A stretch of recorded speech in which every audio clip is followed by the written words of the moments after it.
are worthy, worthy of praise. I will follow,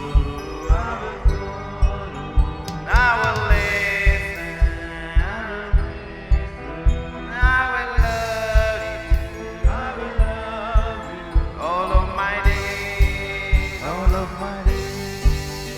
You're the Lord of Lords, you're the King of Kings, you're a mighty God, Lord of everything. You're Emmanuel, you're the great I am, you're the Prince of Peace, who is the Lamb. You're the living God, you my saving grace. You reign forever, you are ancient of days. You are Alpha, Omega, beginning and end. You're my Savior, Messiah, Redeemer, my friend. You're the Prince of Peace. I will live my life for you. You are holy, you are mighty, you are worthy, worthy of praise. I will follow, I will listen, I will love you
Samurti, Duhe yogi, Duhe Yogi, Sudike yo, Sudike yo, Piche chadu, Piche chadu, Deri sunu,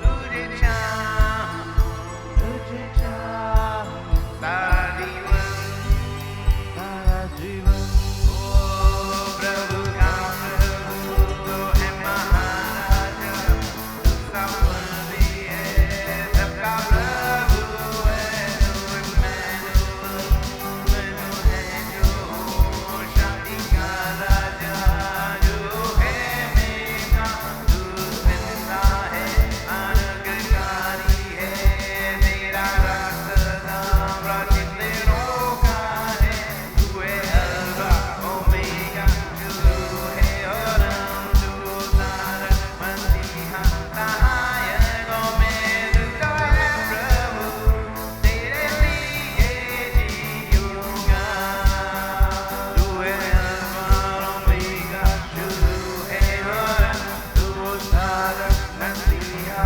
Sahaya Gomed, Tu to hai Prabhu, Tere liye jiyunga, Tu to hai Prabhu, Tere liye jiyunga, Tu hai Prabhu, Tere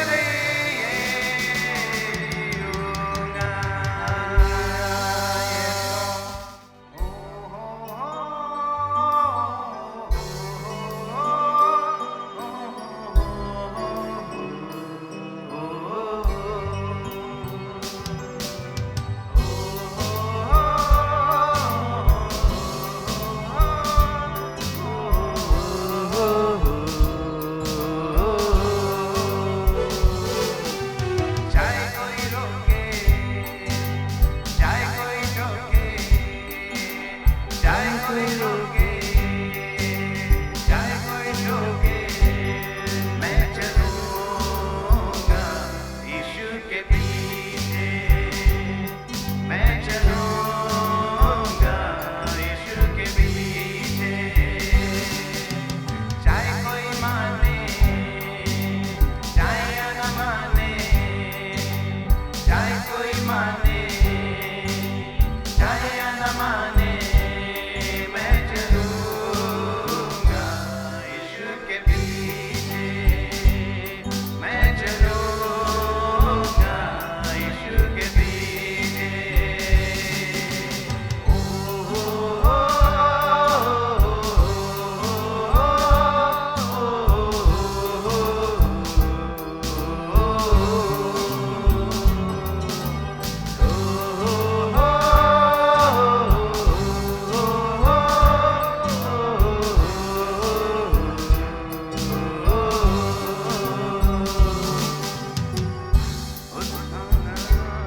अपने दिल में रख कर सबको मैं सुनाऊंगा, हर एक बात जो उसने बताई, उनको मैं ना भूलूंगा, जब तक सांसों में सांसें हैं मेरी, जब तक सांसों में सांसें हैं मेरी, उसके लिए जीऊंगा, चाहे कोई रोके, चाहे कोई टोके, चाहे कोई रोके, चाहे कोई टोके, मैं चलूंगा यीशु के पीछे, मैं चलूंगा यीशु के पीछे, चाहे कोई माने, चाहे न माने, चाहे कोई माने, चाहे न माने, मैं चलूंगा यीशु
के पीछे मैं चलूंगा, यीशु के पीछे।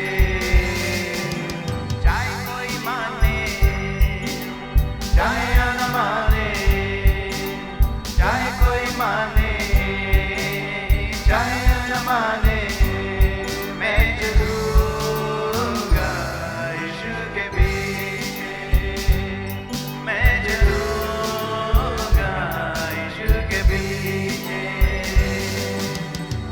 बस है मेरी इतनी तमन्ना, चरणों में उसके सारा दीवान और दौलत मिले या मिले ना, संग यीशु के रहूं हरदम। रिश्ते नातों से बढ़कर है वो, रिश्ते नातों से बढ़कर है वो, सबसे प्यारा है वो। चाहे कोई संग हो चाहे ना संग हो, चाहे कुछ मिले चाहे कुछ ना मिले, चाहे अपना लो चाहे ठुकरा दो, चाहे अच्छा कहो चाहे बुरा कहो, चाहे सम्मान हो चाहे अपमान हो, मैं चलूंगा यीशु के पीछे। क्या तुम चलोगे यीशु के पीछे? हम चलेंगे यीशु के पीछे। क्या तुम चलोगे यीशु के पीछे? हाँ हम चलेंगे यीशु के पीछे। क्या तुम चलोगे यीशु के पीछे? हाँ हम चलेंगे यीशु के पीछे।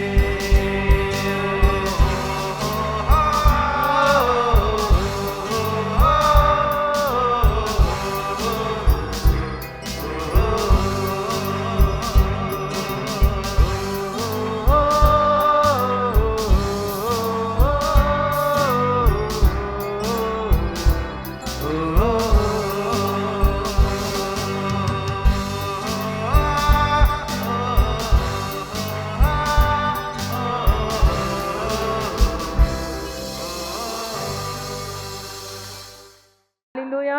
हम परमेश्वर का बहुत धन्यवाद करते हैं कि प्रभु ने हमें संसार से निकाला है। हालेलुया। उसने हमें चुना है, हमें चुना है। और जो भी व्यवहार परमेश्वर आपसे और मुझसे करता है, आइए मैं थोड़ा सा कुछ वचन आपको पढ़ के मैं परमेश्वर के न्याय के विषय में, कल भी मैंने उस वचन को सिखाया और आज भी मैं आपको वचन सिखाना चाहती हूँ। परमेश्वर का न्याय हर एक पर होता है। हालेलुया। हम परमेश्वर का हृदय से धन्यवाद करते हैं। पर जब हम चर्च में आते हैं, हमारा नया जन्म होता है।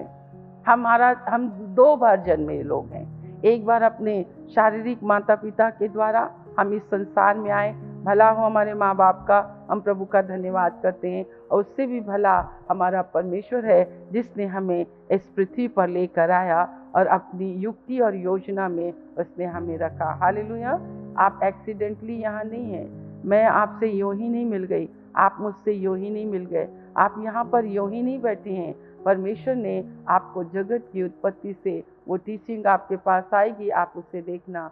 जो हम होली स्पिरिट के लिए, पेंटिकुस्ट के पर्व के लिए जो हम मनाना, हम जो मॉर्निंग में जो एक गहरी शिक्षा हमें दी जाती है, उस शिक्षा को ग्रहण करने के लिए आपको परमेश्वर से बहुत ही बुद्धि, ज्ञान और समझ मांगना चाहिए। हर एक इंसान को आपके समझ के अनुसार भोजन दिया जाता है। जैसे एक छोटे बच्चे को हम बिरयानी नहीं खिला सकते हैं, 1 मंथ के बच्चे को हम ठोस आहार नहीं खिला सकते हैं, परंतु उसको हम सिर्फ निर्मल दूध ही पिलाते हैं। कलीसिया में वैसी ही हमारी आयु से संबंधित हमें रोटी दी जाती है, खाना दिया जाता है, जो हम उसको समझ सके। जैसे संसार में स्कूल होते हैं, एकदम से लोग 12th में नहीं चले जाते, वो धीरे से सीखते हैं, धीरे से एक के बाद एक वो परीक्षाओं को पास करते चले जाते हैं और इस प्रकार उनकी आत्मा का जो वो है वो बढ़ता। वैसे ही चर्च में भी ऐसा ही होता है। हालेलुया। तो जब हम चर्च में आते हैं तो परमेश्वर के बीच के द्वारा, यीशु मसीह पर विश्वास करने के द्वारा हमारा जन्म परमेश्वर के घराने में होता है। तो हमारा जन्म 2 बार होता है और हम 1 बार मरते हैं। हमारा शरीर जो है वो दफना दिया जाता है और हमारी आत्मा परमेश्वर के पास चली जाती है। हालेलुया। स्वर्ग लोक में इब्राहिम की गोद जिसको बोलते हैं उसमें चली जाती है। हम परमेश्वर का धन्यवाद करते हैं जब हमारा जन्म 2 बार होता है। एक बार आत्मिक रीति से हमारा जन्म होता है परमेश्वर के घराने में, तो हम 1 बार मरते हैं, हम नरक नहीं जाते हैं। हालेलुया। मृत्यु जो शब्द है वो विश्वासियों और मसीहों के लिए नहीं है, वो मसीह और विश्वासियों के लिए नहीं है। हम मसीह में सोएंगे।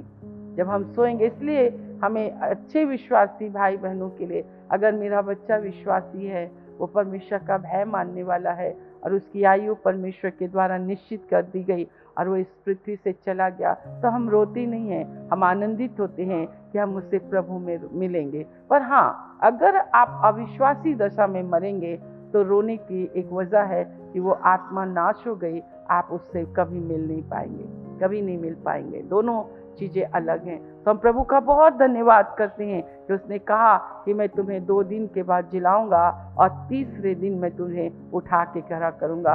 2000 वर्ष और तीसरे 1000 वर्ष में कलीसिया को रैप्चर के लिए है। और यहूदी कैलेंडर के अनुसार हम देखा जाए तो मेरी तो यहूदी कैलेंडर के अनुसार मेरा मैथ्स बहुत वीक है, इसलिए हम परमेश्वर का इतना धन्यवाद करते हैं कि हम परमेश्वर के टाइमिंग पर हैं और समस्त मौसम और प्रकृति और जो कुछ भी हो रहा है वो इस बात को दिखाता है कि हम एंड टाइम में जी रहे हैं। कलीसिया उठाई जाएगी और यीशु मसीह आएगा। तो आप अपने आप को तैयार करें कि आप प्रभु में उठा लिए जाएं। आज हम परमेश्वर के कुछ न्याय के विषय में मैं आपको बताऊंगी। इससे पहले आप मेरे साथ पढ़ें भजन संहिता की पुस्तक और उसका 147 अध्याय और उसके 20 वचन को हम देखेंगे।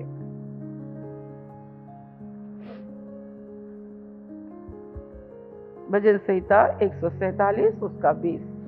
किसी और जाति से उसने ऐसा बर्ताव नहीं किया, किसी और जाति से उसने ऐसा व्यवहार बर्ताव नहीं किया, और उसके नियमों को औरों ने नहीं जाना, और उसके नियमों को उसने किसी भी औरों पर नहीं प्रकट किया। यहाँ की स्तुति करो, यहाँ की स्तुति करो। हालेलुया। बाइबल कहती है परमेश्वर का हम धन्यवाद करते हैं। 19 वचन में लिखा है वह याकूब को अपना वचन और इज़राइल को अपनी विधियां और नियम बताता है। याकूब से इस्राएल बना। आपके और मेरे नाम को परमेश्वर बदल देता है। आज के समय में आप जैसे देखा जाए तो आप परमेश्वर के लोग कहलाते हैं, आप परमेश्वर की संतान कहलाते हैं, आप विश्वासी कहलाते हैं। आपको जो बोलता है वो अच्छा वो विश्वासी बहन, अच्छा वो परमेश्वर के लोग, आपका नाम उसने याकूब से इस्राएल बना दिया। और लिखा है इस्राएल को उसने अपनी विधियां और अपने नियम बताता है। किसी और जाति से, किसी और प्रकार की जाति से उसने ऐसा व्यवहार नहीं किया। उसके नियमों को और किसी ने नहीं जाना, केवल आपने और मैंने जाना परमेश्वर की विधि और परमेश्वर के नियमों को। Hallelujah, hallelujah. हम परमेश्वर का बहुत धन्यवाद करते हैं। आइए जब हम उसके नियमों को हम जब पढ़ते हैं, जब उसके नियमों के अनुसार जब हम चलते हैं तो परमेश्वर आपसे और मुझसे बहुत अच्छे एक वायदा करता है। मेरे साथ निकालेंगे भजन संहिता की पुस्तक और उसका 89 हम निकालेंगे, उसके 26 और 27, 28, 29 वचन को हम पढ़ेंगे। वह मुझे पुकार के कहेगा, हाँ, तू मेरा पिता है। तू मुझे पुकार कर कहेगा कि तू मेरा पिता है, मेरा परमेश्वर और मेरे उद्धार की चट्टान है। मेरे परमेश्वर और मेरे उद्धार की चट्टान है। फिर मैं उसको अपना पहलौठा और पृथ्वी के राजाओं पर प्रधान ठहराऊंगा। ये यीशु मसीह के विषय में बोला जा रहा है। ठीक है, ये किसके विषय में बोला जा रहा है? यीशु मसीह के विषय में, इसलिए फिर से धीरे से पढ़ेंगे। हाँ वह मुझे पुकार के कहेगा, हाँ तू मेरा पिता है, हाँ मेरा परमेश्वर और मेरे उद्धार की चट्टान है। हाँ फिर मैं उसको अपना पहलौठा हाँ और पृथ्वी के राजाओं पर प्रधान ठहराऊंगा। हाँ मैं अपनी करुणा उस पर सदा बनाए रहूंगा हाँ और मेरी वाचा उसके लिए अटल रहेगी। हाँ मैं उसके वंश को सदा बनाए रखूंगा हाँ और उसकी राजगद्दी स्वर्ग के समान सर्वदा बनी रहेगी। हाँ यदि उसके वंश के लोग मेरी व्यवस्था को छोड़ें और मेरे नियमों के अनुसार न चले, यदि वे मेरी विधियों का उल्लंघन करें हाँ और मेरी आज्ञाओं को ना माने, हाँ तो मैं उनके अपराध का दंड सोटे से हाँ और उनके अधर्म का दंड कोड़ों से दूंगा। हाँ परंतु मैं अपनी करुणा परंतु मैं अपनी करुणा उस पर से न हटाऊंगा हटाऊंगा, और न सच्चाई त्याग कर झूठा ना ठहरूंगा। सच्चाई त्याग कर झूठा ठहरूंगा। मैं अपनी वाचा ना तोड़ूंगा मैं अपनी वाचा ना तोड़ूंगा और जो मेरे मुंह से निकल चुका है जो उसे ना मेरे बदलूंगा। मुंह से निकल चुका है मैं उसे नहीं बदलूंगा। हालेलुया। अब एक बात आप सुन लीजिए कि अगर परमेश्वर ने आपको चुन लिया है, उसने बुला लिया है, उसने अपने आप को प्रकट कर दिया है, उसने आपसे ऐसा व्यवहार किया जो किसी दूसरे के साथ उसने नहीं किया, उसने आपकी विधि और आपके नियम उसने आपको बता दिए। अगर आप और मैं उसकी आज्ञा और उसके विधि के अनुसार चलेंगे तो हमें क्या रहेगा, क्या मिलेगा हमको? वो हमारे लिखा है कि उसकी करुणा हम पर हमेशा बनी रहेगी, उसकी वाचा हमारे लिए हमेशा अटल रहेगी और वो उसके वंश को, मतलब यीशु मसीह परमेश्वर का वंश, अगर हमने यीशु को ग्रहण किया है तो वो हमारे वंश को यीशु मसीह के द्वारा हमेशा बना कर रखेगा। हालेलुया। अगर हम नहीं चलते हैं, हम उसकी आज्ञा उसकी विधियों के अनुसार नहीं चलते हैं, तो वो हमको कैसे करेगा? सोटे से मारेगा, कोड़ों से मारेगा। और परंतु अपनी वाचा को वो कभी आपके लिए नहीं तोड़ेगा और आपके लिए वो कभी झूठा नहीं ठहरेगा, क्योंकि उसने ये शपथ खा ली है कि सचमुच में मैं तुम्हारा पिता होऊंगा और तुम मेरे लोग होगे, मैं तुम्हारा राजा होऊंगा, तुम मेरी प्रजा होगे और मैं तुम्हें छुड़ाऊंगा, मैं तुम्हें मिस्र से निकालूंगा। हालेलुया। हम परमेश्वर का बहुत धन्यवाद करते हैं, हम प्रभु का बहुत धन्यवाद करते हैं। इसलिए परमेश्वर के सोटे और लाठी से भी बड़ी शांति मिलती है। हालेलुया। परमेश्वर ने जो वायदा आपसे मुझसे किया है, उस वायदे को वो कभी भी नहीं तोड़ेगा। उसने कहा मैं तुम्हारी गलतियों के कारण मैं नहीं, मैं तो तुम्हें ठीक करना मुझे आता है। हालेलुया। हम परमेश्वर का हृदय से धन्यवाद करते हैं। उसके आइए भजन संहिता की पुस्तक और उसका 132 अध्याय 1 वचन और आपको उत्साहित करने के लिए मैं पढ़ाना चाहती हूँ। उसके 11 वचन से हम देखेंगे। यहोवा ने दाऊद से सच्ची शपथ खाई है हाँ और वह उससे न मुकरेगा। हाँ मैं तेरी गद्दी पर तेरे एक निज पुत्र को बैठाऊंगा। हाँ यदि तेरे वंश के लोग मेरी वाचा का पालन करें यदि तेरे वंश के लोग मेरी वाचा का पालन करें और जो चितौनी मैं उन्हें सिखाऊंगा जो उस पर चलें, चितौनी मैं उनको सिखाऊंगा अगर वो उसके अनुसार चले, तो उनके वंश के लोग भी तो उसके वंश के लोग भी तेरी गद्दी पर युग युग बैठते चले जाएंगे। तेरी गद्दी पर युग युग बैठते चले जाएंगे। ये परमेश्वर की प्रतिज्ञा है। हालेलुया। परमेश्वर एक प्रतिज्ञाओं का देने वाला परमेश्वर है, वायदे का करने वाला परमेश्वर है। यदि हम उसके वायदे और उसकी प्रतिज्ञाओं को पूरा करते हैं तो परमेश्वर भी आपके और मेरे जीवन में अपनी प्रतिज्ञाओं को पूरा करता है। हालेलुया। हम परमेश्वर का बहुत बहुत धन्यवाद करते हैं जब हमें परमेश्वर अपने निकटता में लाता है, अपने बड़े अद्भुत चिन्ह चमत्कार दिखाकर उसने आपको मिस्र से निकाला कि आप उसकी व्यवस्था और आप उसकी विधियों को सीखें। हालेलुया। परमेश्वर की आज्ञाएं और विधियां उसने और किसी दूसरी जाति को नहीं दी, उसने आपको दी है। और जब हम उसकी आज्ञाओं को मानते हैं, उसके नियमों का पालन करते हैं, हर्ष के साथ, आनंद के साथ, आदर के साथ, प्रेम के साथ हम अपने परमेश्वर को, तो परमेश्वर की एक एक प्रतिज्ञा जो इसमें लिखी है, मैं अपनी करुणा को बना कर रखूंगा, मैं अपनी गद्दी में बैठाऊंगा और उसके वंश के लोग ऊंचे ऊंचे होते चले जाएंगे। ये परमेश्वर के, हम परमेश्वर का धन्यवाद करते हैं। हालेलुया। आज आपके और मेरे जीवन में परमेश्वर के न्याय के विषय में आपको सीखना बहुत ज़्यादा जरूरी है। आपको परमेश्वर के वचन को जानना बहुत ज़्यादा जरूरी है। आपको मालूम है, जब आप संसार में थे, संसार में कोई भी चीज़ें आपको बिना कीमत दिए नहीं मिलती हैं, परंतु जब आपको परमेश्वर संसार से निकाल कर लाता है तो परमेश्वर आपके लिए अपनी पूरी कीमत देता है। उसने अपनी कीमत देकर, और उसकी कीमत है उसका लहू। क्योंकि आप किसी जानवर के लहू से नहीं, आप सोने और चांदी के लहू से नहीं, किसी मनुष्य के लहू से नहीं, पर यीशु मसीह के बेशकीमती लहू के द्वारा आपके पाप क्षमा हुए हैं। चर्च में आप क्षमा पाए हुए लोग कहलाते हैं। आपको मालूम है, आपके अपराध को वो अपने पीठ के पीछे फेंकता है। आपको मालूम है, वो आपके अपराधों को कभी स्मरण नहीं करता है।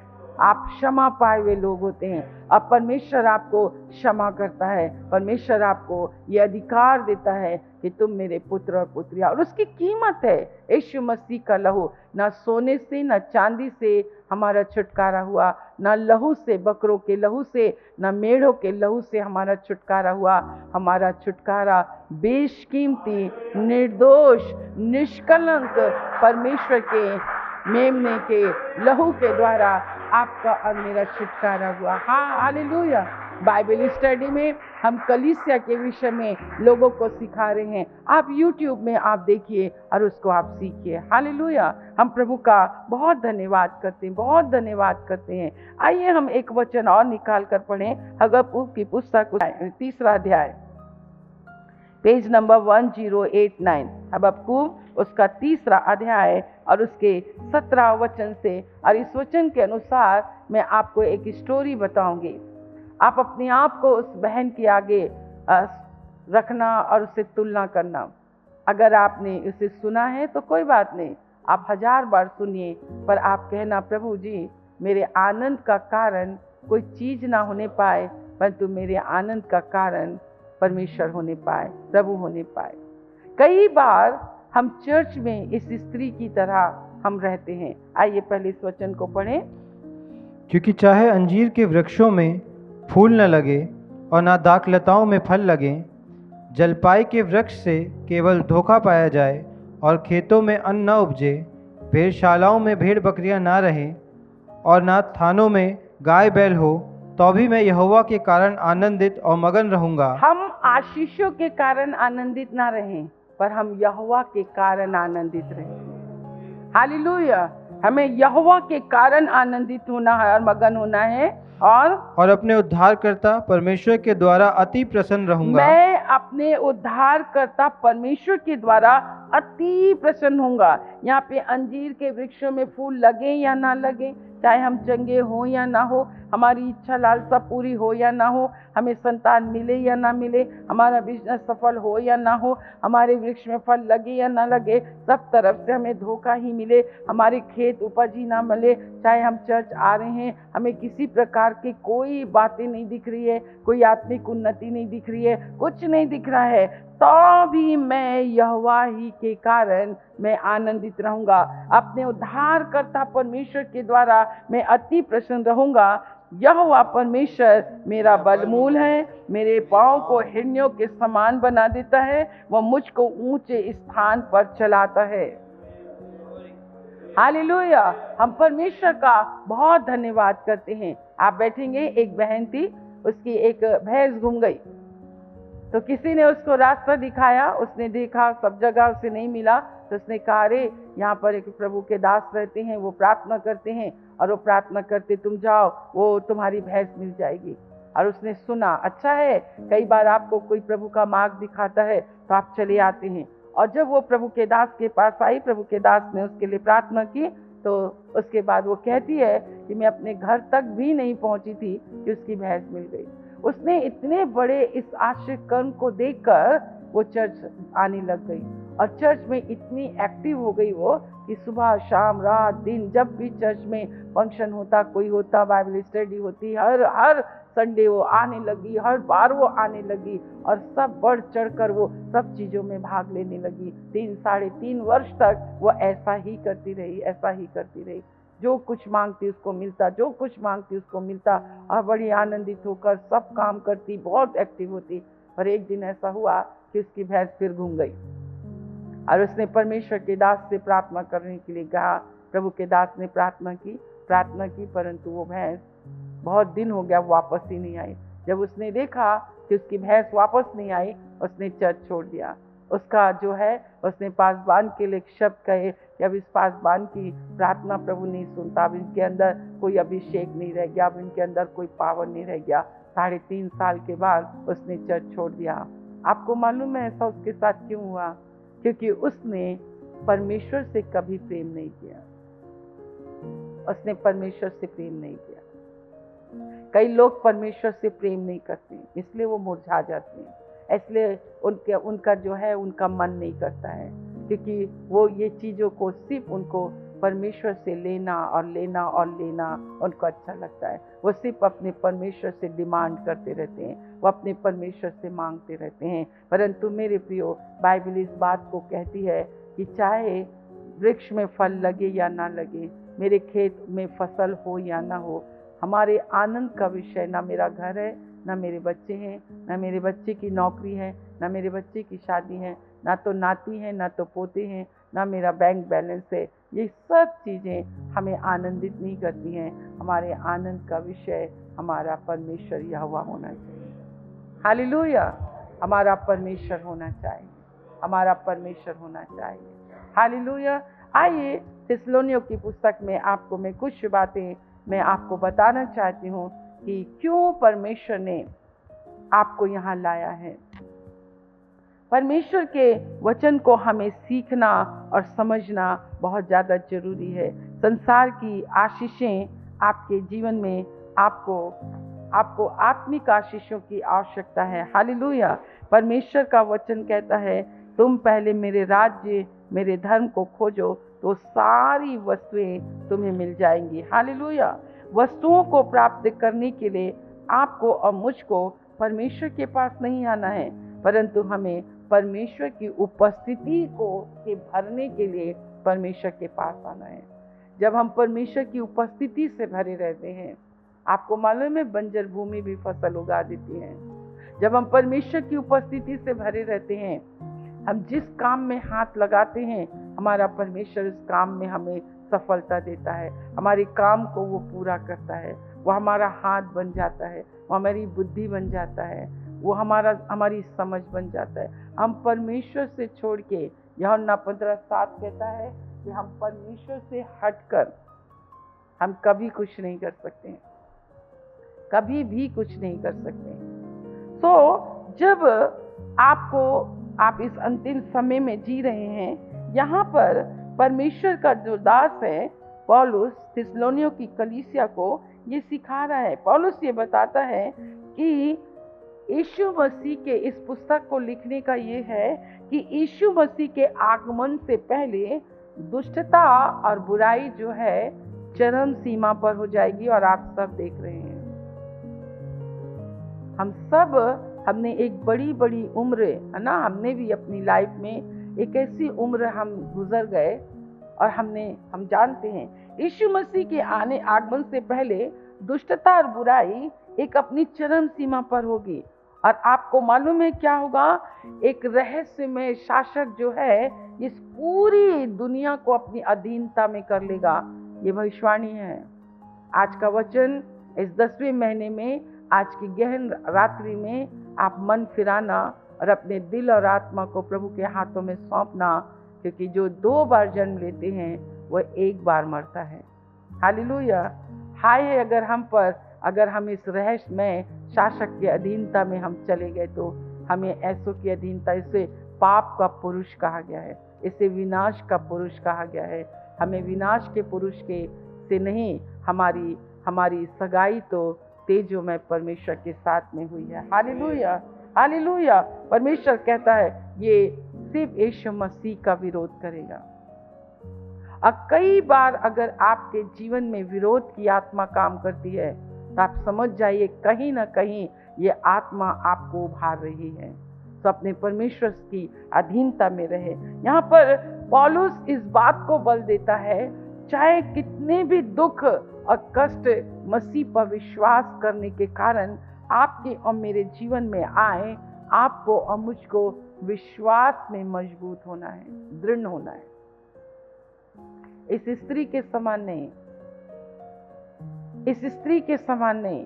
वो कलीसिया को शिक्षा दे रहा है कि आपको विश्वास में इतना दृढ़ रहना है और अपने जीवन को चलाने के लिए परमेश्वर जो कार्य आपको मुझको देता है, हम कार्य करते रहें, हम अपने परिश्रम की रोटी खाते रहें। जैसे आज आपने नीति वचन 31 अध्याय में पढ़ा, हम परमेश्वर का, और लिखा है कि हमें सिर्फ भलाई करना है, हमें ना बुराई ना ढूंढना है। ढूंढ कर हमारी आदत है कि हम मनुष्य के अंदर से बुराइयां ढूंढते रहते हैं। हम वचन में बुराइयां ढूंढते रहते हैं, शिक्षा के देने वाले के जीवन में बुराइयां ढूंढते रहते नहीं, हमें भलाई और भलाई करना है। हालेलुया। आइए हम देखें कि बाइबल कितने साफ शब्दों में कहती है न्याय का दिन, और किन के ऊपर न्याय आएगा? दो लोगों के ऊपर न्याय आएगा। उसके हम पढ़ेंगे 7वें वचन को, दूसरा थिस्सलुनीकियों उसका पहला अध्याय और उसके 7 वचन को बोलो, न्याय का दिन, न्याय का दिन। ओके, 7 वचन। और तुम्हें जो क्लेश पाते हो, हाँ, हमारे साथ चैन दे। हाँ, उस समय जबकि प्रभु यीशु अपने सामर्थी दूतों के साथ धधकती हुई आग में स्वर्ग से प्रकट होगा। हाँ, और जो परमेश्वर को नहीं पहचानते और हमारे प्रभु यीशु के सुसमाचार को नहीं मानते, उनसे पलटा लेगा। ये न्याय है, दो लोगों का न्याय होगा। बाइबल कहती है जो परमेश्वर को नहीं पहचानते और प्रभु यीशु मसीह के सुसमाचार को नहीं मानते हैं, लिखा है उनसे पलटा लेगा। ये न्याय है परमेश्वर का। तो अद्भुत चिन्ह चमत्कार सामर्थ के काम बड़े भुजबल दिखाकर, बड़े पराक्रम दिखाकर परमेश्वर ने आपको और मुझको अपने बलवंत भुजा से, उसने आपको और मुझको मिस्र से निकाला है। तो बाइबल इस बात को कहती है कि आपको और मुझको क्या करना है? परमेश्वर की पहचान में बढ़ना है।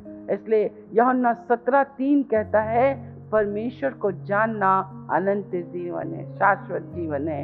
आप कभी नहीं मरेंगे, आप जीवित रहेंगे। जो मुझ पर विश्वास करता है, अगर वो मर भी जाए तो भी जीवेगा। मतलब तुम नरक में, अग्नि में, पीड़ा के स्थान में तुम कभी नहीं जाओगे। ये दो लोगों का न्याय होगा। मेरे प्रियो, विश्वास के परखे जाने के लिए जब नाना प्रकार के कष्ट हमारे जीवन में आते हैं, नाना प्रकार की परेशानियां जब आपके और मेरे जीवन में आती हैं, तो बाइबल कहती है इसको पूरे आनंद की बात समझना, पूरे आनंद की बात समझना, क्योंकि परमेश्वर की महिमा की आत्मा आपके और मेरे ऊपर छाया करती है।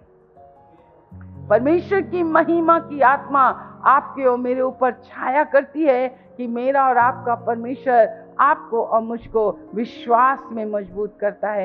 ये गीत को आप बड़े इत्मीनान से सुनना।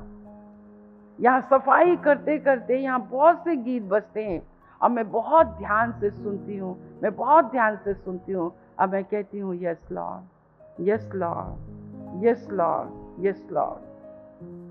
ना मैं रोमांचित होती हूँ, प्रभु का मैं धन्यवाद करती हूँ, प्रभु की मैं स्तुति करती हूँ। दो प्रकार के लोगों का न्याय होगा। हालेलुया। और बाइबल क्या कहती है 9वें वचन में? वे प्रभु के सामने से, वे प्रभु के सामने से और उसकी शक्ति के तेज से, उसकी शक्ति के तेज से दूर होकर अनंत विनाश का दंड पाएंगे। दूर होकर अनंत विनाश का दंड वो पाएंगे। अनंत विश्वास का लिखा है वो दंड वो पाएंगे। आइए यशायाह की पुस्तक उसका 2 अध्याय और उसके 10 वचन को हम पढ़ेंगे और उसके 2 के 1 को भी हम पढ़ेंगे। यशायाह की पुस्तक। हाँ, यहोवा के भय के कारण, हाँ, और उसके प्रताप के मारे, हाँ, चट्टान में घुस जा, हाँ, और मिट्टी में छिप जा, हाँ, क्योंकि आदमियों की घमंड भरी आंखें हाँ? नीची की जाएंगी हाँ? और मनुष्यों का घमंड दूर किया जाएगा हाँ? और उस दिन केवल यहोवा ही ऊंचे पर विराज। सोचो, आप परमेश्वर के वचन में किनका न्याय होगा? सबसे पहले जो परमेश्वर को नहीं पहचानते हैं। परमेश्वर को पहचानो, परमेश्वर को पहचानो। आपको परमेश्वर की पहचान होनी चाहिए, परमेश्वर की पहचान होनी चाहिए। और जो परमेश्वर को नहीं पहचानते हैं, बाइबल इस प्रकार से कहती है कि अंत के दिनों में ऐसा होगा कि परमेश्वर का भवन ये आपके लिए है, जो मैं इन दिनों में रोज सुबह शाम बोलती हूँ। आइए मेरे साथ पढ़े यशायाह की पुस्तक, उसका 2 अध्याय और उसके 2 वचन को पढ़े। हाँ, अंत के दिनों में ऐसा होगा, अंत के दिनों में ऐसा होगा कि यहोवा के भवन का पर्वत, यहोवा के भवन का पर्वत सब पहाड़ों पर दृढ़ किया जाएगा। सब पहाड़ों पर, मतलब आप और मैं परमेश्वर का भवन है, और वो पर्वत, वो पहाड़, वो चट्टान मसीह है, यीशु मसीह है। हालेलुया। और हमारा यीशु मसीह इस भवन में बहुत ऊंचे पर होगा। हमें और किसी चीजों को, संसारिकता को, शारीरिकता को, किसी चीज को हमें ऊंचा नहीं उठाना है। यहोवा का भवन सबसे ऊंचा होगा। हाँ, और सब पहाड़ियों से अधिक ऊंचा किया जाएगा, सब पहाड़ियों से ऊंचा किया जाएगा, और हर जाति के लोग हर जाति के लोग धारा के समान उसकी ओर चलेंगे। हाँ, बहुत से देशों के लोग आएंगे हाँ, और आपस में कहेंगे, हाँ, आओ हम यहोवा के पर्वत पर चढ़कर हाँ, याकूब के परमेश्वर के भवन में जाएं। हाँ, तब वह हमको अपने मार्ग सिखाएगा हाँ, और हम उसके पथों पर चलेंगे। हाँ। क्योंकि यहोवा की व्यवस्था सिय्योन से और उसका वचन यरूशलेम से निकलेगा। Hallelujah, hallelujah.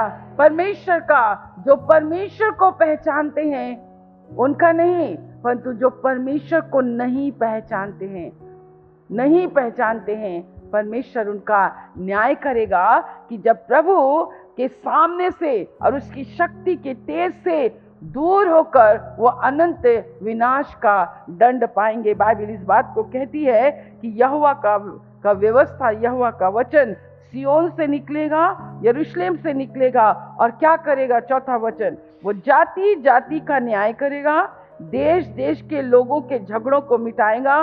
वे अपनी तलवारें पीट कर हल के फाल और अपने भालों को हंसियां बनाएंगे। तब एक जाति दूसरी जाति के विरुद्ध फिर तलवार ना चलाएगी, ना लोग भविष्य में युद्ध की विद्या सीखेंगे। हे याकूब के घराने, आ हम यहोवा के प्रकाश में चले। हालेलुया। आप नए यरूशलेम हैं, आप सिय्योन हैं, आप परमेश्वर का भवन है, आप परमेश्वर के वास स्थान है। प्रभु ने आपको अपने लहू से खरीदा है। आपको पहचान है कि मैं यहोवा का मंदिर हूँ, मैं यहोवा का वास स्थान हूँ।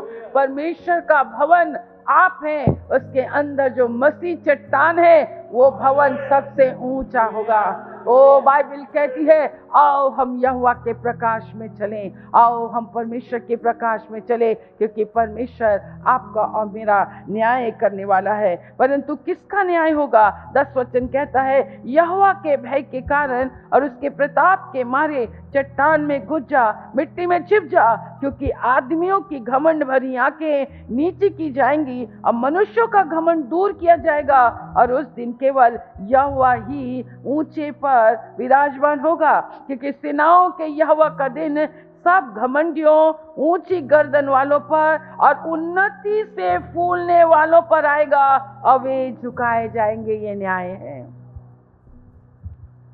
बाइबल में घमंड को कोई स्थान नहीं दिया गया है। अब मैंने आपको बताया, घमंडी जो होते हैं वो परमेश्वर का बिल्कुल भी आदर नहीं करते हैं, वो उसका अनादर करते हैं। घमंडी जो होते हैं वो लड़ाई झगड़ा करने में बहुत जल्दबाजी करते हैं। घमंडी जो होते हैं उनकी चाल अलग ही होती, सर उठाकर चलते हैं। आपको मालूम है, आपको परमेश्वर, एक वृक्ष की ये विशेषता है कि वृक्ष जो होता है जब वो बहुत ऊपर से नीचे तक फलों से लदा होता है, वो अपने आप झुक जाता है, वो अपने आप झुक जाता है।